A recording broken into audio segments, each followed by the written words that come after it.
In recent years, a relatively unknown communication system called the Internet has exploded in popularity with such intensity that it's predicted that over 25 million people will be using it by the year 1998. There is nothing in the history of the human race that compares to the impact that the Internet will have on how we communicate.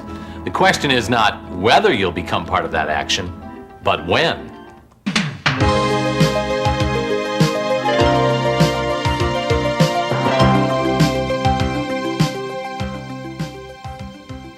Hello, my name is Scott Reynolds. Welcome to Discovering the Internet. In this tutorial, we'll take a look at the differences between the Internet and the World Wide Web. The difference between commercial online services such as the Microsoft Network, Prodigy, or America Online, and the Internet. How to get connected to the web. How to use something called a web browser to navigate the web. What a web page is. And how to search, locate, and download all types of files, from information files to video and audio files.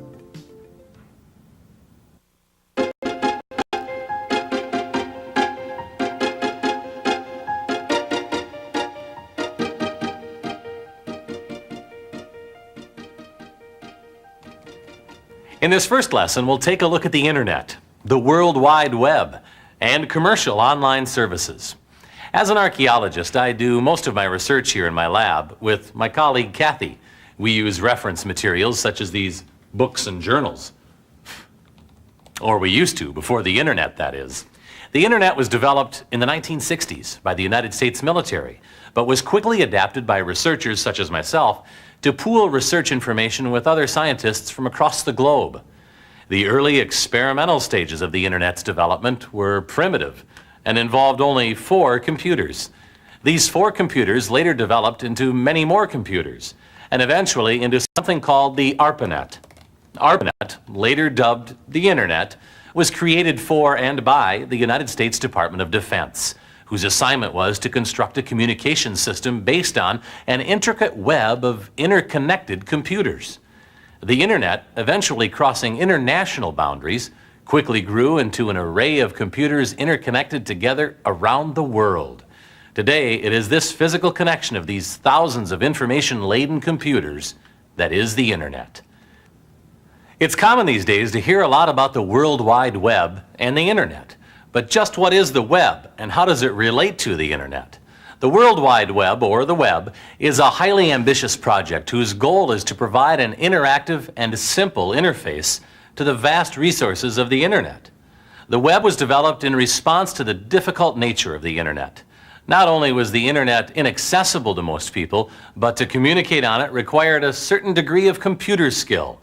You needed knowledge of sophisticated Unix computer systems, extensive command lines, and cryptic computer encoding. But just how do the Internet and the web relate to one another? Kathy and I have had this discussion before. My feeling is that the web takes advantage of the Internet's interconnected design and takes advantage of the Internet's system of cables and satellites. But it is totally separate and not a part of the Internet system itself. Well, as you know, Scott, I disagree with you. Without the Internet, there would be no web, which means they really are part of the same system. You're right about the Internet, though. I like to think about it this way. It's a connection of hardware, wires, and cables, sort of like a personal computer. But the web is really an extension of the Internet. The web, combined with a web browser, is like the Microsoft Windows or the Macintosh operating systems that make it easy for us to interact with our computers. The web makes it possible to easily interact with the once cryptic Internet using the same point-and-click interface we have become accustomed to using with our native Windows or Mac programs. So, my feeling is that the Internet and the web are not separate, but work together in harmony. In fact, the web makes the Internet a simplified, extremely fun, image-laden tool, and much more accessible to the average person. That's a good way to think about it. I think you better get back to work now, Kathy. Thanks. Glad to help. Speaking of image-laden tools, another reason for the web's increasing popularity is the ease in which it accesses the Internet's multimedia capabilities. Using the web, we are able to enjoy picture, video, and sound presentations from all the reaches of the globe. There are museums to visit, an unlimited source of magazines to read, special interest groups that we can join on just about any subject imaginable, entertainment for all ages, capitals to visit, entire countries to see, continents to conquer, and mysterious worlds to find that are all part of the World Wide Web. You have probably heard of some of the more popular commercial online services such as Prodigy, America Online, the Microsoft Network, or CompuServe. If you are a member of a commercial online service, it may seem as if you are on the web, but they are different. These commercial online services work much like the internet and a web combination. You have to dial up and log on to gain access. They both rely on beautifully designed graphics and pages with point-and-click words that you use to navigate. On both commercial online services and the web, we can download files, join special interest groups, chat online live with other users, or view multimedia-rich files. And presently, just about all of the online services offer access to the World Wide Web through something called a gateway service. There are other advantages to using a commercial online service as well. When we log on to an online service, our computer is linked directly to that service. We don't have to make that additional step of accessing an internet access provider, as you do to gain access to the web. There is also plenty of good technical support available, either from the service or from one of the online members. The advantage of the web is that its vast supply of resources is economical. With commercial online services rates, much like cable TV rates, you pay a monthly flat rate, and in addition, there is a per-use rate added on after so many hours of use, or for extra services, such as downloading files. On the web, there are no per-usage fees. Downloading files is free, and you can do anything and more on the web that you can do on a commercial online service. So why not use the web? Despite the wealth of resources available on the web, many people aren't tapping into it, mainly due to a fear of technology or a lack of knowledge on how to access the web. By the time we finish this tutorial, you will possess the knowledge and skills necessary to tackle many of the mysteries the web has to offer. You will be ready to discover and be a part of a fascinating and historically important phenomenon. That's it for Lesson 1. In this lesson, we talked about the differences between the internet and how it differs from the World Wide Web. We also took a look at the differences between the internet, the World Wide Web, and commercial online services. In Lesson 2, we will get busy. We'll look at a very crucial step in getting your personal computer hooked up to the web, which is finding an internet access provider to connect your computer to the internet. We will also take a look at a graphical browser and learn how to take full advantage of history lists, bookmarks, email, and other graphical browser features. It's the end of the day and I have some work to do at home. Kathy, I'm going. Oh, Scott, I've decided to take tonight's flight home. Would you mind giving me a ride to the airport? I don't know. Okay. The internet and the web are completely different. Happy? You bet. Let's go. Okay. See you in Lesson 2.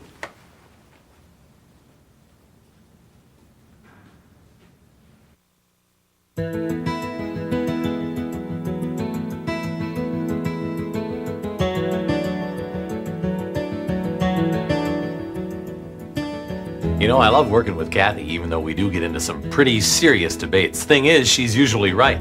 Just don't let her know I told you that.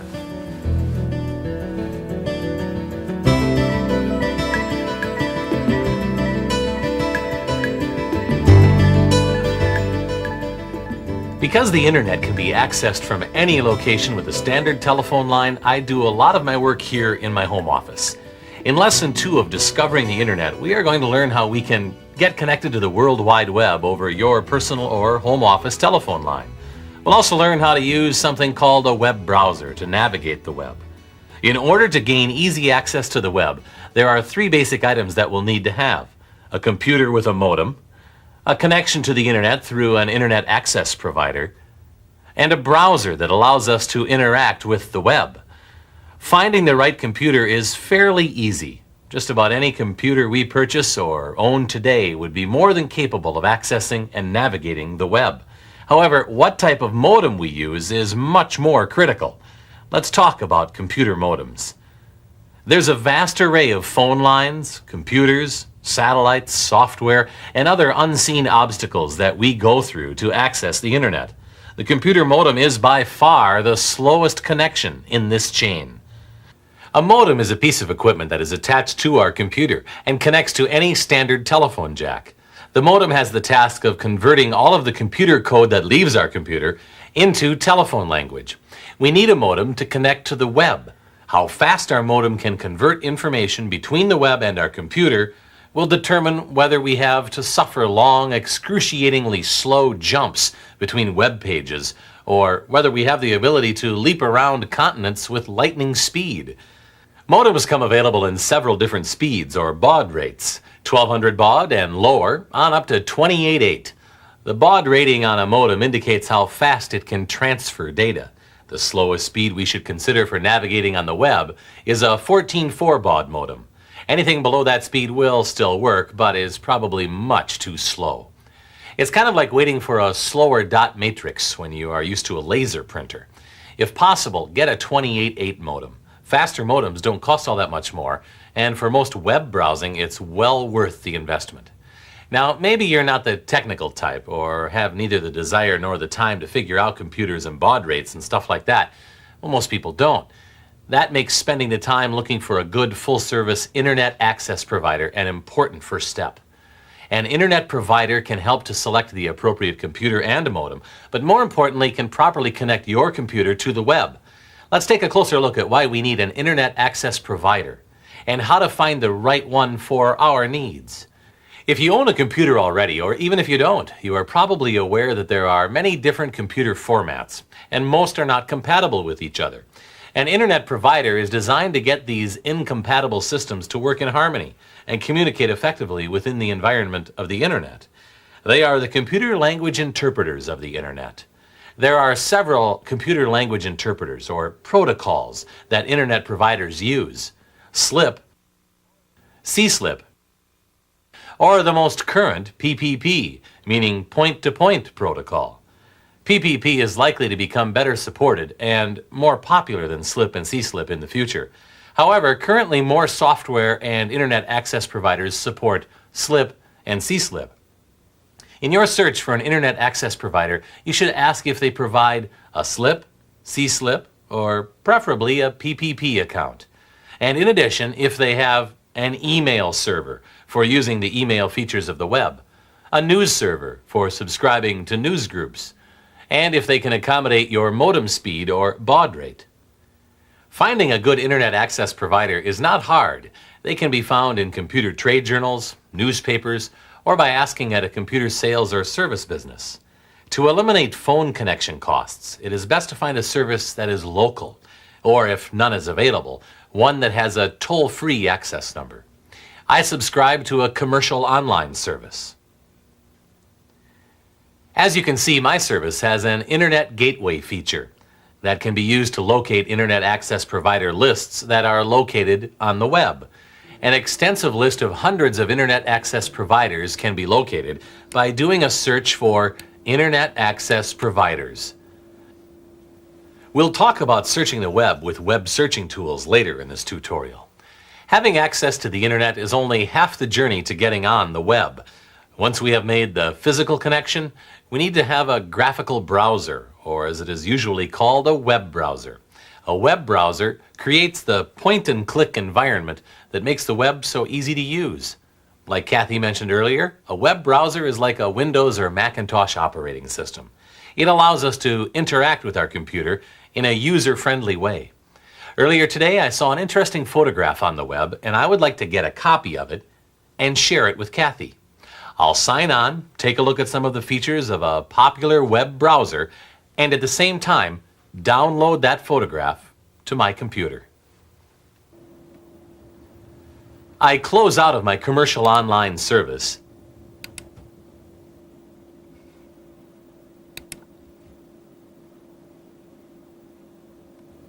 and begin by double-clicking on my World Wide Web folder to open it. I am using the Windows 95 desktop. Your operating system may look and function differently. I will also be using my local internet access provider, Slip PPP account, and one of the more commonly used web browsers called Netscape Navigator. In this tutorial, I will be using Netscape Navigator. You may use another version of Netscape that looks slightly different or another browser altogether. It shouldn't matter. They all work pretty much the same way. To log on, we start the Slip PPP application by double-clicking on the Slip PPP account icon, and the Connect To dialog box opens. My user name and password information are already entered, so I click on the Connect button, and the Internet Access software uses a script to dial the Slip PPP access number of my Internet Access provider.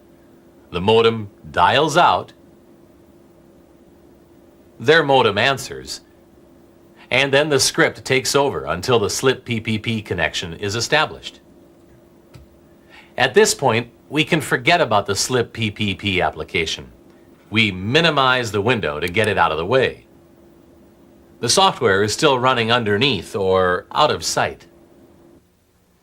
We now have a live connection between our computer and the internet. It doesn't look like much has happened yet, but we still have one last step.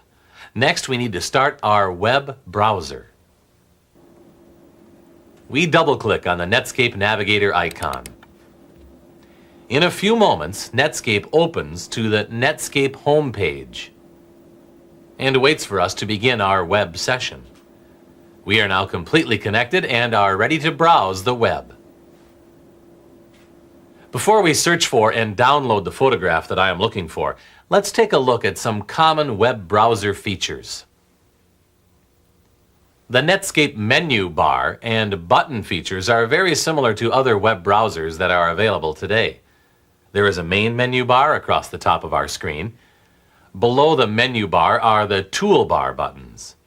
These buttons are shortcuts to many of the more commonly used menu bar options. Below the toolbar is the URL location window. URL stands for Universal Resource Locators.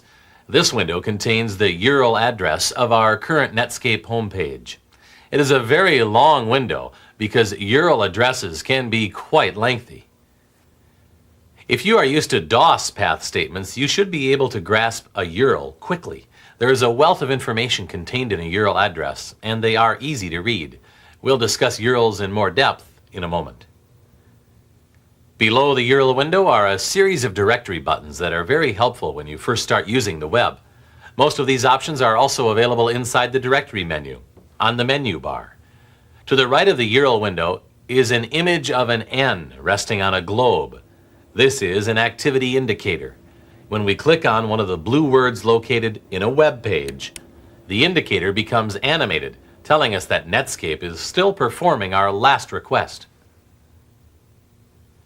An animated activity indicator is like the music that we hear while waiting on hold on the telephone. It's saying, please hold a moment while I perform your last request. And yes, you are still connected. The large viewing area below is where web pages are displayed. A web page usually gives you information about the person or organization that created the page. The web page is the key component to the interactive nature of the web. A page can be adjusted both horizontally and vertically by either clicking on the scroll bar arrows or by clicking and holding the scroll bar itself. A highlighted word in a web page is a hypertext word. We place our cursor over the word download. As we place our mouse over a hypertext word, the progress bar at the bottom of the screen displays the location we will go to when we click on the hypertext word. We click on the word download. The progress bar displays connect, file transfer, and other browsing information, and then the Download Netscape software window opens. To the right of the progress bar is the thermometer bar. This is a different kind of activity indicator. We click on the hypertext word Unix. The thermometer bar gives us an idea of how long our request will take. The broken key to the left of the progress bar becomes an unbroken key when we have accessed an encrypted document. A document that has been encrypted prevents others from accessing any sensitive information we may enter into a web page, such as a credit card number. Security was one of the principal concerns of the Internet when it was first developed by the military. The increased popularity of the web's shopping and banking opportunities has made security a major issue again. Let's continue our tour by getting a little more specific and taking a closer look at a URL address. A URL is a universally agreed upon set of rules of syntax that specify where a resource can be found. Understanding how to read a URL can provide important clues as to whether you are looking for information on the Internet, on the web, or somewhere else. I already know the URL address of one of my favorite archaeological research locations, so I will enter it directly into the locator window. To activate the locator window, I click on it once to highlight it. I type http://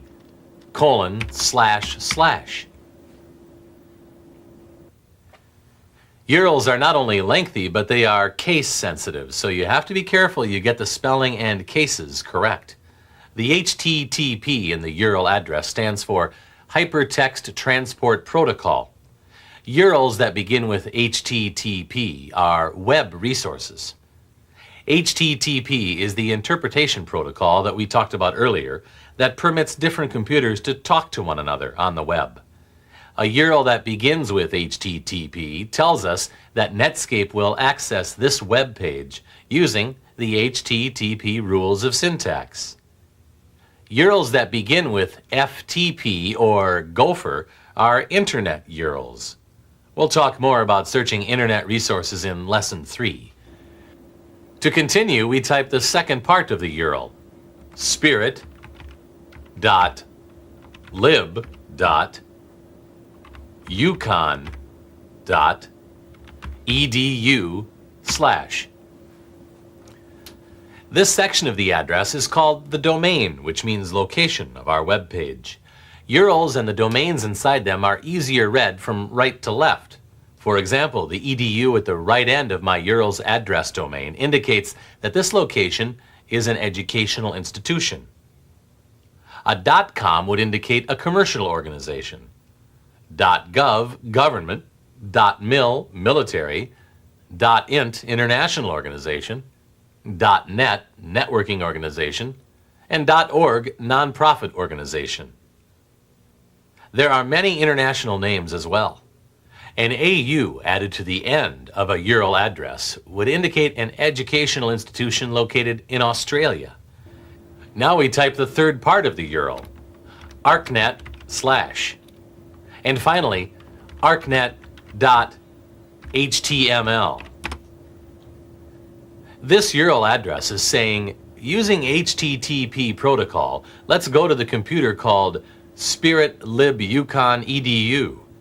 This computer is at an educational facility located at the University of Connecticut on a computer named Lib. When there, open a directory called Spirit. Then when we get there, open the directory ArcNet and access the document ArcNet HTML. Forward slashes in a URL address represent a clear hierarchy. Once you understand them, they are as easy to read as a postal address. Email addresses provide the same information. My email address says that I subscribe to a networking organization. My computer server is called Min, and my messages are posted in a folder called Reynolds. My entire URL address is entered, so I press enter, and Netscape begins to search for the location and document. The progress bar at the bottom of the window monitors the status and, when complete, indicates so with a done message. So that I don't have to painstakingly enter the entire URL again, I will flag this page with a bookmark. Bookmarks might be called hot lists in other browsers. On the menu bar, we select Bookmarks and then select the Add Bookmarks option. It didn't seem like much happened. We select Bookmarks on the menu bar again, and we see that our page has been flagged.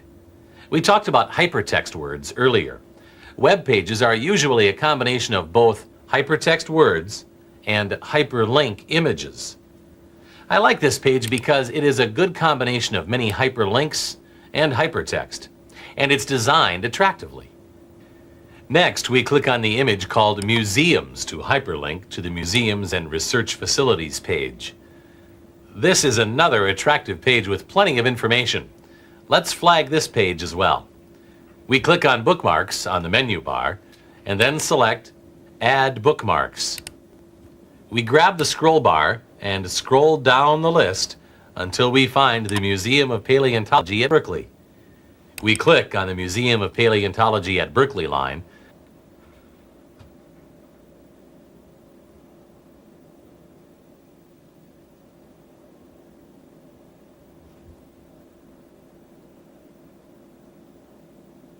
And soon we are welcomed to the museum.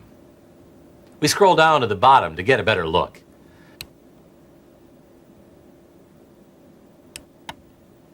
As you can see, hypertext words are always highlighted, but they are not always blue. Sometimes you have to take your mouse and wander around to find hidden hyperlinks. Before we go, we add this page to our bookmarks as well. I already know that the subway hyperlink contains a map of many interesting resource locations. Let's go that way. We click on Subway.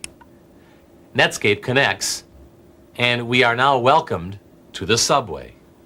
We scroll down to see the map better. The subway is one of many searching aids that you will run across on the web. I like this one because it specializes in archaeological resources. We click on the Other Collection Catalogs to go to that location.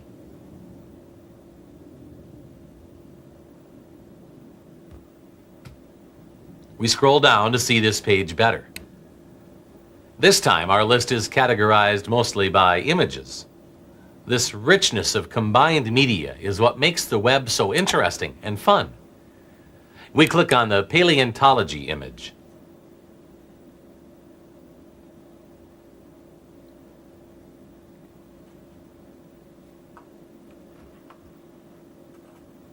This brings us to the University of California's Museum of Paleontology web page.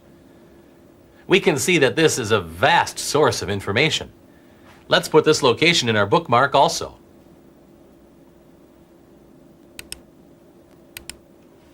Now we scroll down to about the center of the list until we find the Natural History Museum of Bern, Switzerland, and click on it.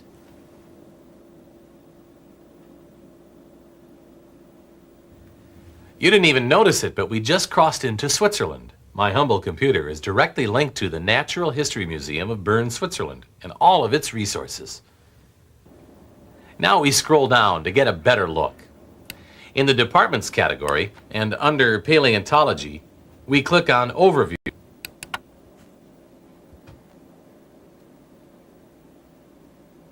And we are at the Earth Sciences Paleontology window. We scroll down once again to about the middle of the page and select Important Single Objects.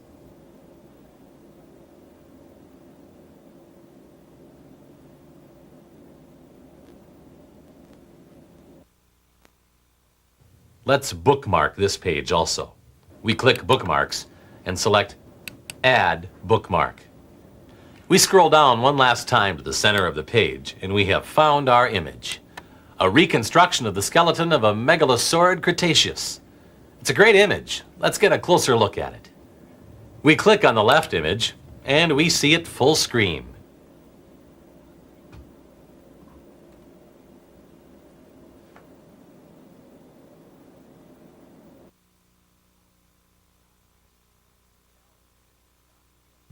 The PAL350.gif file name that we see in the URL window indicates that image is named PAL350. The .gif extension indicates that this is a GIF image that needs to be viewed with a GIF viewer application. On the web, a viewer application is called a helper app. Helper apps are needed to view photos, listen to sound, and watch a video. We will take a look at helper apps later in this tutorial. Right now, I want to save this image to my hard drive so that I can refer to it later when I am off the web. On the menu bar, I click on the File menu and select the Save As option. The Save As dialog box opens. I want to save this image into a folder that I will remember later.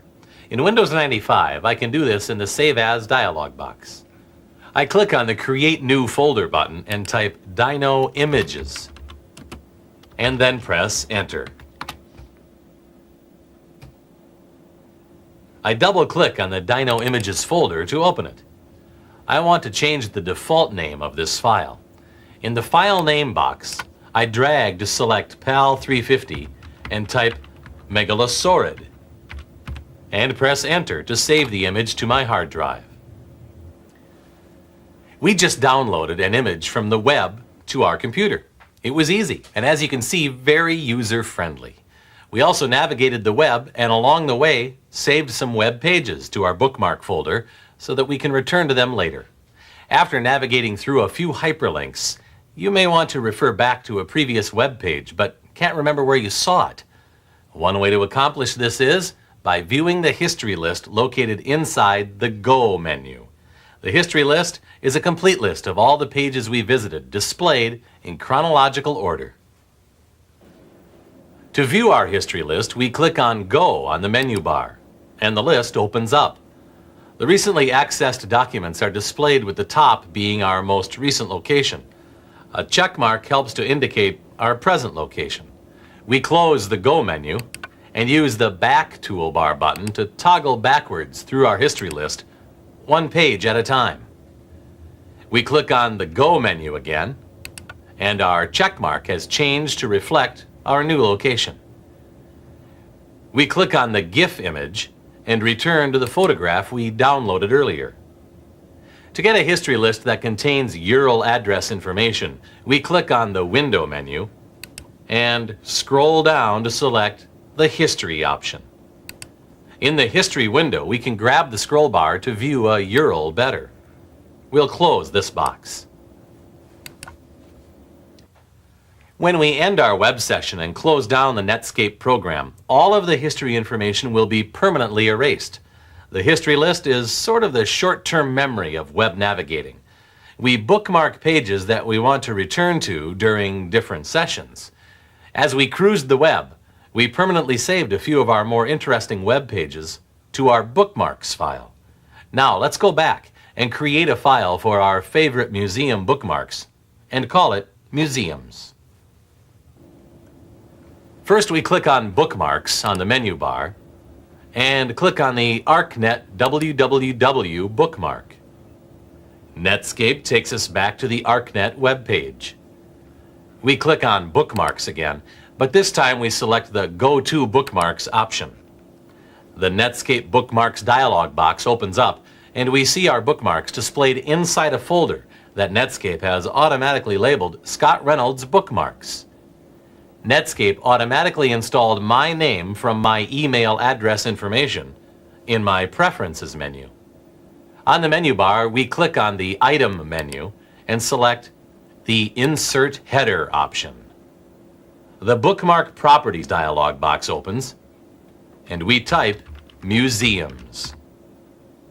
The word Museums has been entered into the Name text window.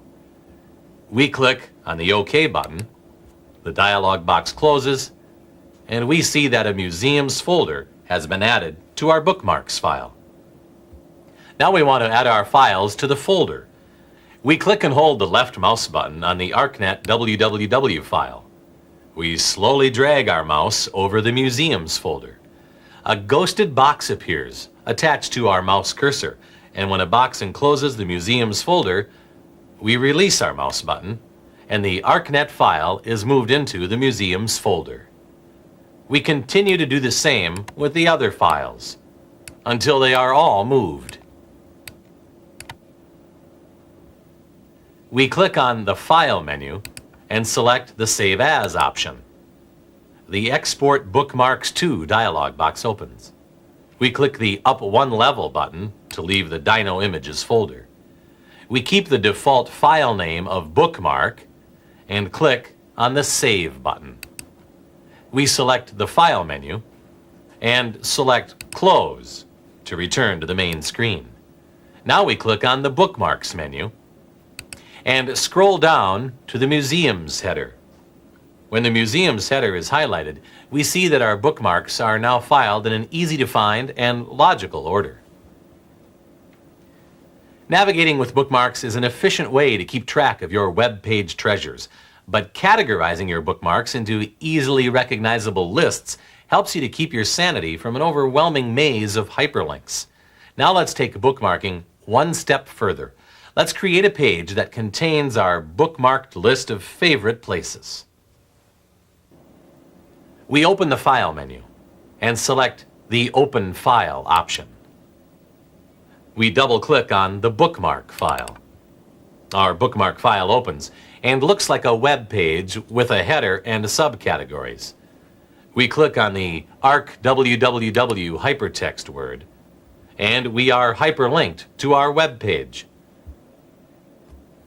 Click on the Back button, and we move back again. This is not an official web page that other people can access. It is completely private. When we exit Netscape, this page will be deleted. However, our bookmarks will still be there. Another important feature of a browser are its options and preference settings. The Options menu provides several features in which we can configure the look of our browser. In the Options menu, we can also set up our browser for email and newsgroup messaging. Let's take a look at some of these preference settings in the Options menu. We click on the Options menu and select the General preference. The Preference dialog box opens up. Inside the Appearance, Fonts, Colors, and Images folder tabs, we can find several features that we can use to configure the look of our screen. We click on the Bookmarks tab. Here we can change the destination location where Netscape will automatically store our bookmark files. The Helper Apps tab is an extremely useful feature. You can install helper applications to specific files that you wish to download. For example, Netscape was able to view and download our megalosaurid image earlier because it was a GIF image file. Netscape comes with a GIF image viewer. The same would be true with JPEG images. We don't have a TIFF image viewer installed in Netscape as indicated by the Ask User prompt. In order to view a TIFF image file, we would have to find a TIFF image viewer somewhere on the web, download it, decompress it, and install it here in the Helper Apps folder. Helper apps are there to accommodate the wide variety of video, sound, and picture files that are on the web. In most cases, you can cruise the web without ever having to go to the Helper Apps Preferences window to install a new Helper app. In addition to our general preferences, we need to configure our browser with the correct messaging preferences. Let's take a look at our email and newsgroup preferences. We close the General Preferences dialog box, click on the Options menu, and select the Mail and News option.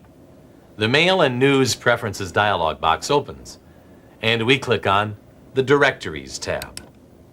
You will need to input your SMTP and POP server information before you can send an email from Netscape. You get this information from your Internet access provider. The same is true with your NNTP news server information. You can change the default mail and news RC directories to instruct Netscape to automatically save your mail and messages to any location you wish. We click on the Identity tab. Your name, email, and other information in this area will be attached to any outgoing messages. We close the Mail and News dialog box and return to our screen. That's it for Lesson 2. In this lesson, we learned how to get the appropriate connection to an Internet access provider and looked at some good places to find one. Use a web browser. Read a Universal Resource Locator, or URL. Use histories and bookmarks to navigate and manage web documents. And how to set some important preferences. In Lesson 3, we will learn how to creatively search the web and the Internet for fun and informative locations. We'll also learn how to send an email and subscribe to a news group.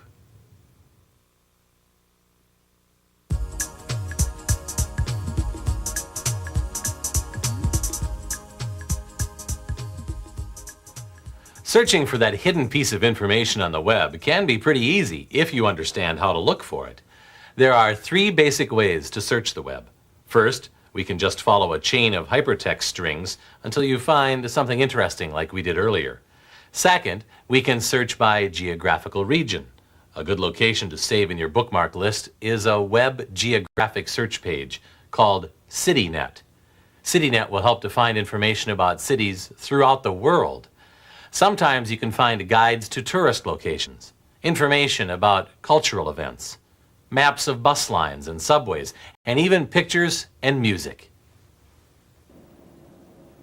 To get to CityNet, I block out the entire URL up to http:// and type the domain name www.city.net and press enter. This takes me to the CityNet web page. I visit France occasionally and will be visiting Bayonne, France next month. Let's see if we can find any interesting information on Bayonne. I click on France and I'm in luck. There is a category labeled Bayonne. I am also interested in the North Basque region, so I click on its hypertext word.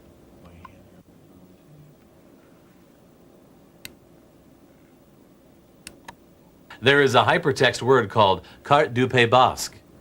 We know that this file is a picture file because, like the dinosaur image we downloaded earlier, it has the GIF image file extension. We scroll down to see the rest of the page. The La Musique selection looks interesting. We click on La Musique and scroll down to the bottom of the page. I don't speak French, but these icons seem to suggest that these are audio files. Let's download one and listen.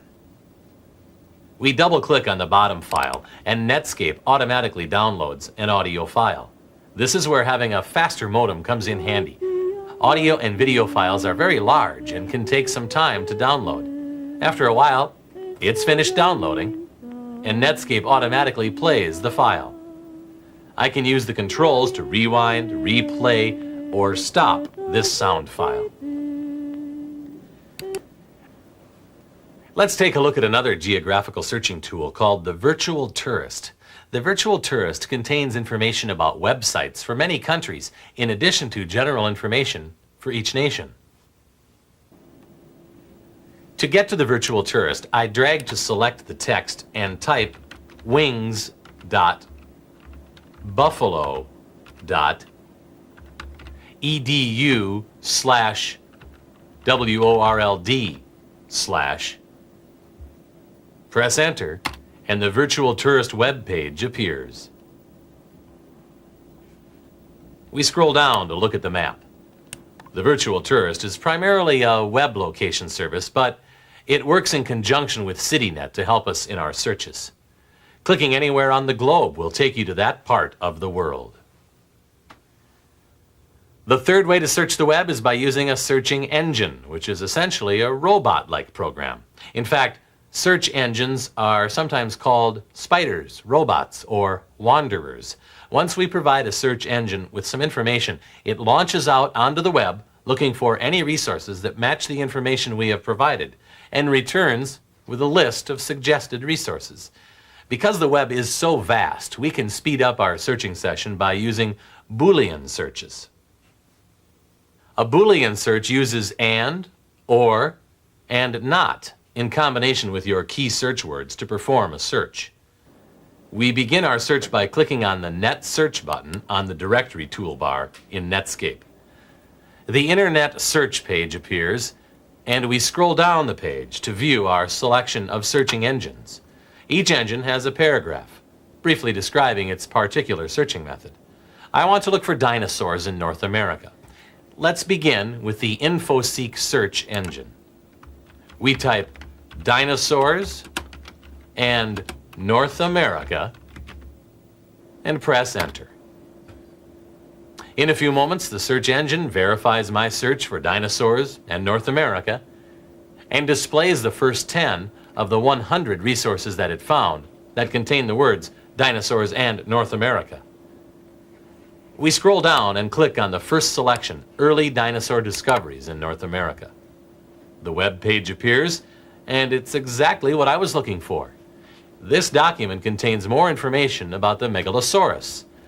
It will go well with the image we downloaded earlier. To flag this image, we select Bookmarks, and then select Add. Had I typed dinosaurs not North America, the Boolean search would have retrieved documents that had the word dinosaurs, but not the words North America.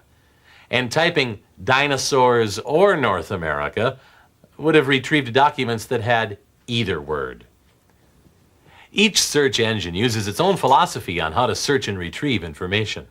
It's a good idea to try 2 or 3 different engines. You'll see that each search brings back differing responses. Spend a little time learning how setting specific parameters to your search can make searching the web much more productive. Every serious search should always include both the web and the internet. The marriage between multimedia and the internet spawned the popularity of the World Wide Web. With the tremendous hypermedia attractions of the web, is there any advantage to searching for resources on the less exciting, non-graphical internet? Well, the answer is definitely yes. With all its popularity, the fact is, the web is still more sizzle than sauce. Compared to the vast pool of resources that are still accessible only through the internet, the web only scratches the surface. If we don't extend our searching areas beyond the web, we are severely limiting our searches. Gopher is the most common internet searching method. Gopher is really the predecessor to the web. It's just not as interactive. Let's take a look at Gopher. We click the Net Search button in Netscape.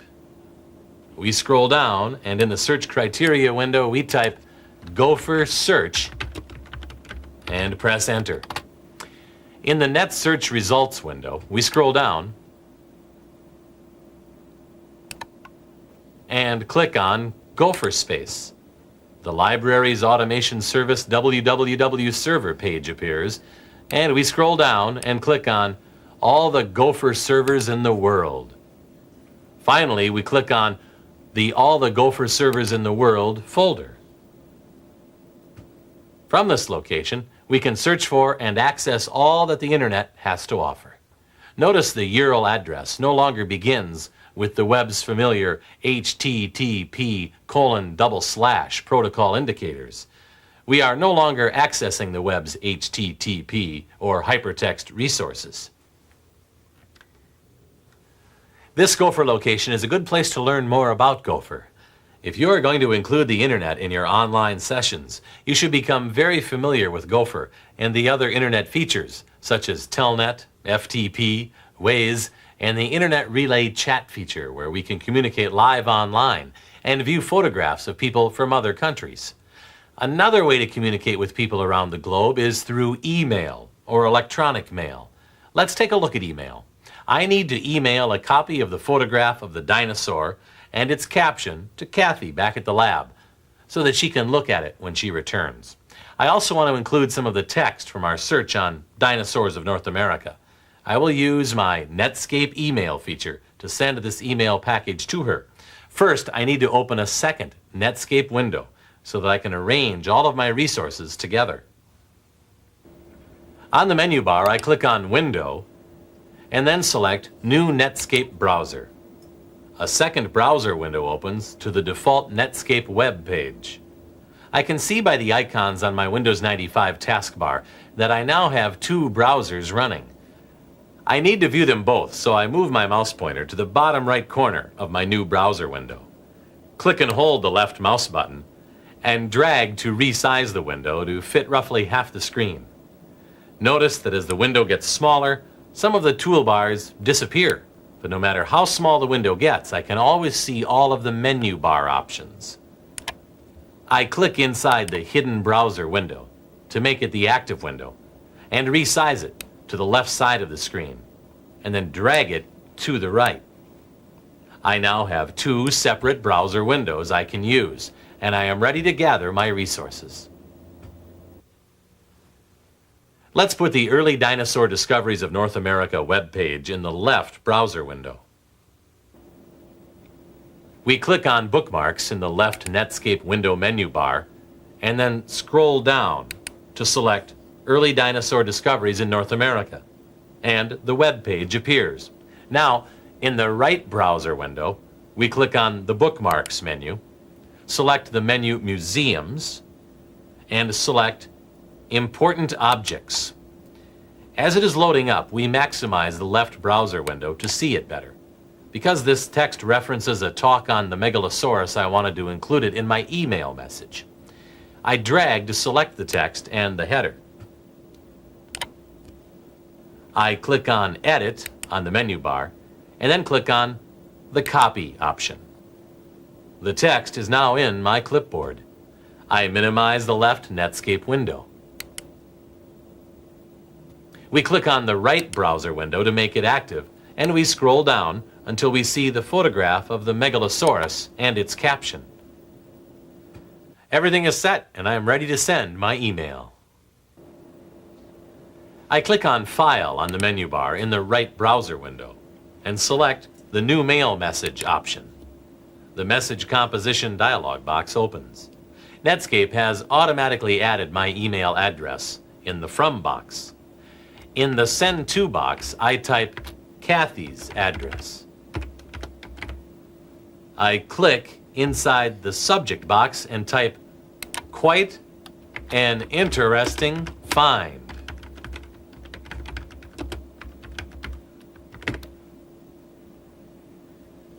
Now I need to find the photograph that I had downloaded to my computer and attach it to my email.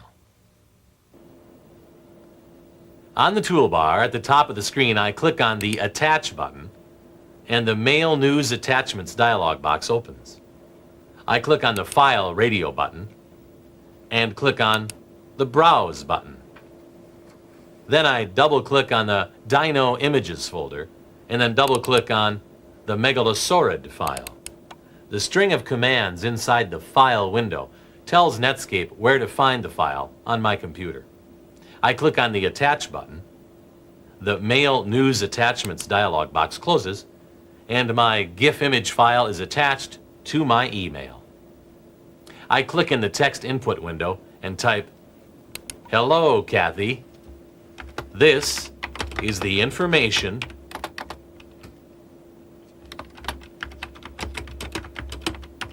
on the attached photo. Let's discuss this next week when you get back. Scott." And press Return. I click in the message composition window where I want to insert the text, right-click my mouse inside the window to open the shortcut menu, and select Paste. Our mail is ready to send. I click on the Send button on the menu bar. My message and its attachments are sent. I close the message composition window. I don't need both browser windows, so I click on the Close button for the left window and click on the Maximize button in the right window. Another method of sending and receiving information is through a newsgroup. A Usenet newsgroup is a vast assembly of electronic discussion groups that communicate through email on just about any topic under the sun. When you find a subject of interest, you can subscribe to that newsgroup and automatically receive and respond to regular postings. Let's look at some of these special interest groups. On the menu bar, I click on the Window menu and then select Netscape News. The Netscape window opens, and I click on my Internet Access Provider news server to open up the list of news groups to which I subscribe. In the left window, I double-click on the Sci.Archaeology news group. Netscape locates the news group, and in a few moments, I can see a list of posted messages located in the right window. I double-click on the first message, and it appears in the lower half of the news viewing window. I click on the Next button on the Newsgroup window toolbar and advance to the next message. Notice that the previous message is no longer highlighted. This indicates that the message has been read. Messages that drop down and to the right of another message are called threaded messages. Threaded messages indicate a subject that is being discussed based on the original posted message at the top of the hierarchy. We click on the plus sign to close a threaded message path and preserve space. We're done, so we close the Netscape Newsgroup window and return to our web page. We talked about URL and email addresses and how to read one to tell where a particular resource is located. Newsgroup addresses are read the same way, but the address does not give us a location, but rather a very specific topic. For example, an address that begins with comp would be a newsgroup that discusses computers. Rec, short for recreations, discusses hobbies and sports. Sci likes to discuss science. Talk is a no-holds-barred controversy group, and so on. This list of newsgroups is vast. Let's visit the Usenet newsgroup world on the internet, where all of the newsgroups are contained. In the URL location window, we type http://sundsite.unc.edu/usenet-i/ and press enter. That brings us to the Usenet Info Center Launchpad. We have several hypertext options here. We can get help with Usenet, browse Usenet groups, launch a search for a specific group, access the Usenet fax area, and more. One note of advice regarding fax.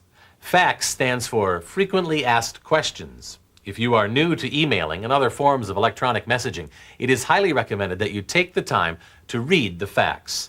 There's a unique set of rules in posting and responding to messages that apply throughout the internet.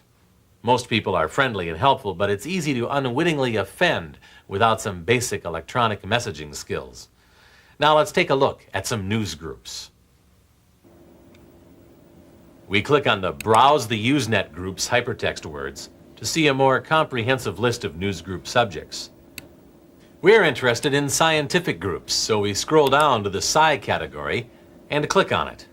Now we see a variety of subjects that fall under the Sci subject heading. We click on the Sci.Archaeology subject heading and our choices are narrowed. Then we click on the Sci.Archaeology.Mesoamerican subject heading. Before we enter this news group, we are presented with some information about this topic. We click on Mesoamerican. Our Netscape news reader opens, and the news group is added to our list of news groups. However, we are only viewing this news group. We have not subscribed to it yet. We click on the box to the right of the heading. A yellow check indicates that we are now subscribers to this news group.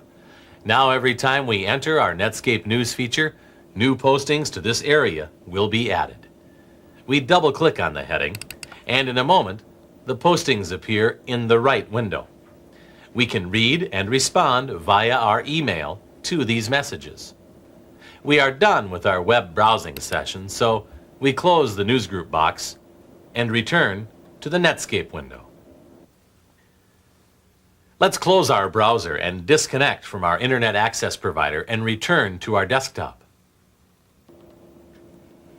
We click on File on the menu bar and click on the Exit option.